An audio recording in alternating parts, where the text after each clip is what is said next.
Hello friends नमस्कार मु सुब्रत कुमार आपण को सबुजिमा सुब्रत एक्सप्रेस को स्वागत करछि। आशा करछि आपण बहुत भलो थिबे। आज आपण जानि परथिबे जोड़ा खरा होउथिला ना आज टिके भलो लागुची। देखंतु पानीपाग बर्तमान पई बहुत बढ़िया अछि। आकाश बर्तमान पई मेघाच्छन्न अछि। आउ मु आसी आइछि मो कैमरा को धरिक पळि आछि एठी ब्लॉग करिया पई। आउ आम एपटरे केतक दृश्य मध मु देखै सारलिनी। सकाल टाइमटा बहुत बढ़िया गला पूरा बहुत सुंदर लगुला। आज सकाल समयटा एबे सुधा देखंतु पूरा बहुत बढ़िया पवन प्रवाहित होउची। जो गरम किछि दिन हला जोड़ा होउतिला माने माने मनीष ठारू पशु पक्षी माने समस्त पूरा माने नयंत हो जाइतिले, किंतु आज टिके बहुत भल लागुची। आउ हमर गाँर दृश्य मु देखौची। आउ देखंतु पूरा पक्षी माने केमिति सब माने सुंदर भाव आसी चराचरी करचंती। सब बढ़िया अछि।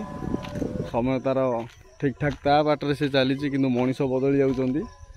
आउ किछि आमे देखुचु माने परिवेश उपर आमे यदि कहिबा आजिर परिवेशटा बहुत भल अछि, किंतु गाँर परिवेश बहुत खराब अछि। किंतु गाँव रे आज आमर हरिनाम कीर्तन होउची। आउ जोटा कि कानू को पवित्र करुची। आज ता सहित मते बहुत भल लागे। यही पक्षी मानकर आवाज शुणा भल लगे। आ मु सकाल टिके मोर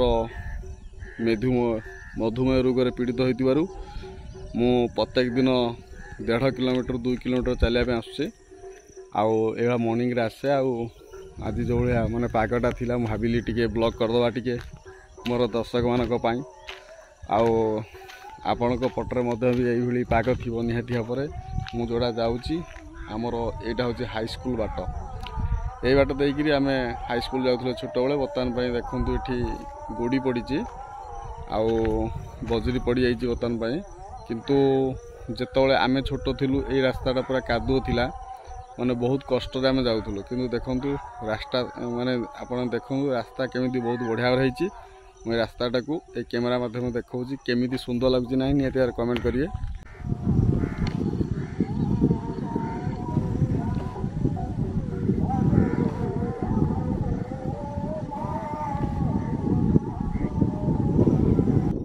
सबुठार गोटे दिन हूँ कौन अनेक लोक कहते कि यूट्यूब करी भाइराल हाँपाई। देखो यूट्यूब हेले भाइराल हवाटा गोटे छोट कथा नुहे, यहाँ बहुत बड़ कथा गोटे। किंतु बेले बेले देखिबो जो वीडियो तुम बहुत परिश्रम करुथिबो से वीडियोटा भाइराल हुए ना। आ बेले बेले एमती गोटे गोटे वीडियो अच्छी से वीडियो किसी नथिबो लोक बहुत थर देखती। आउ मेन यूट्यूब मेन है केते लोक पाखु पठाऊँ तुम वीडियोटा सेटा है बड़ जिनस। आ तुम वीडियो को केते लोक इम्प्रेशन करुँच सेटा हूँ बड़ कथा। आउ जेकोसी वीडियो पकईकि आम यूट्यूब रे सक्सेस होगा सेटा बड़ कथा नुहे। शॉर्ट वीडियो देखो आज पर्यंत मुझे जिते ब्लॉग कलिनी देखु 12-13 हज़ार 14 हज़ार शॉर्ट वीडियो रु अधिक व्यू जाइनी। लॉन्ग वीडियो देखु से 40 हज़ार गोटे खंड जाइए। आउ 20 हज़ार 22 हज़ार जाऊँगी। आउ ब्लॉग करी भी लोक भी बहुत कोटिपति हो जाती, किंतु मोर कोटिपति होवार स्वप्न देखिनी ब्लॉग माध्यम रे। किंतु मु एतिकी देखी कि कौन मनर कथाटा को शेयर करे, भल भल कथा शेयर करे, दुख कथा भी शेयर करे। किंतु किछि लोक माने ताकू विरोध करती। किंतु लोक मानकर कथा सुनले तो आमे बंची परिबा नाही। लोक माने कहबे ऐसा कर तेसा कर बंची परिबा नाही। अनेक लोक अनेक उपदेश दियंती किंतु से सही काम करती नाही। माने मु देखुची ए गाँव रे देखुची किछि लोक मानू देखुची जेतबले मो मिसेस जेतबले माने प्रथम मैरेज करी आसतिलु बहुत लोक कहउथिले सासू ससुरंको सेवा कर तांको कथा मान सब कहउथिले। किंतु सही लोक मानू आमे देखुचु माने सासू ससुर सेवा तो करिया दूर थाउ लोक मानक पाखरे ही रहउनांती। किंतु से माने समाज रे आज भल अछंती। किंतु जा भी हो लोक माने मते गाली करंतु मते मो मिसेस को कोन कहंतु, किंतु आमे प्रत्येक कथार किछि ना किछि गोटे शिक्षा आमे पाइचु। आउ आमे सबल पई शिक्षणीय कथा को ग्रहण करू। जो कथार किछि वैल्यू न थाए से कथा को आमे छाड़ी दो। किंतु आजिर सकालटा मो पई बहुत खुशीकर कथा कि आजिर पाग मते बहुत भल लागुची। मन भितरे माने पागटा देखले बहुत खुशी आसी होउची। आउ एतिकी कथा जे कोन ना आज सबुजी आम सहित आसु नाहंती। माने मेन कथा होची लोक माने को विरोध करूचंती कि स्वामी स्त्री कहीं सांग हो जाउचंती। किंतु अन्य लोक माने भी सांग साथी होउचंती, किंतु लोक माने तांको किछि कहू नाहंती। କିନ୍ତୁ ଯେହେତୁ ଆମେ କ'ଣ ତ ଆମେ ସେ କଥା କହିପାରିବୁ ନାହିଁ, କିନ୍ତୁ ଲୋକମାନେ ଆମକୁ ଟିକେ ବିରୋଧ କରନ୍ତି। ହଉ ଠିକ୍ ଅଛି, ଗାଁରେ ଯେମିତି ରହିବା କଥା ସେମିତି ରହିବାକୁ ପଡ଼ିବ। ଆଉ ଆକାଶର ଗୋଟେ ସୁନ୍ଦର ଦୃଶ୍ୟ ମୁଁ ଆପଣମାନଙ୍କୁ ସେୟାର କରିବାକୁ ଯାଉଛି, ଦେଖନ୍ତୁ।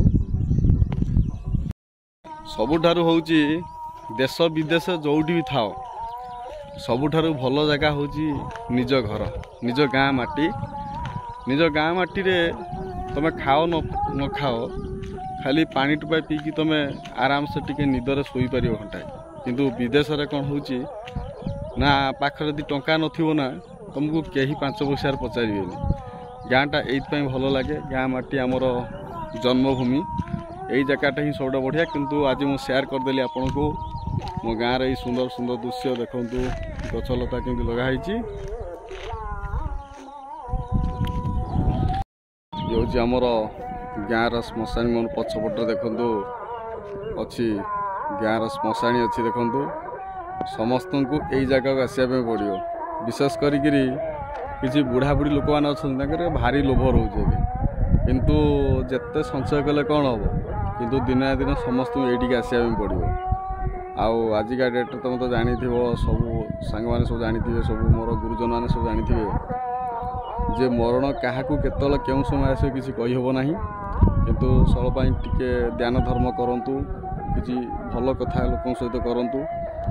ଆଜିକାଲିକା ଯେଉଁ ଛୋଟିଆ ଛୋଟିଆ ଛୁଆମାନେ, ଏ 14-15 ବର୍ଷିଆ ଛୁଆ, ସେ ଯେଉଁ ଭାଷା କହୁଛନ୍ତି, ସେ ଭାଷା କାନ ଶୁଣିବ ନା, କାହାକୁ କ'ଣ ଭାଷା କହୁଛନ୍ତି ତା ଠିକ୍ ନାହିଁ। ସେଥିପ୍ରତି ଧ୍ୟାନ ଦେବେ। ନିଜ ପିଲାକୁ ଖରାପ କରିଦେଲେ ନିଜର ହିଁ କ୍ଷତି ହେବ। ଆଉ ଗାଁ ଗହଳିରେ ସେଇଟା ବିଶେଷ କରି ଦେଖିବା ପାଇଁ ମିଳୁଛି। ଆଉ ସେଇଟା ଟିକେ ସଚେତନ ହେବେ, କିଛି ମାଇଣ୍ଡ କରିବେ ନାହିଁ। ଆଶା କରୁଛି ଆଜିର ଭିଡ଼ିଓଟି ଭଲ ଲାଗିଛି। ଭଲ ଲାଗିଲେ ଲାଇକ୍ ଓ ସେୟାର କରି ରହୁଛି। ନମସ୍କାର।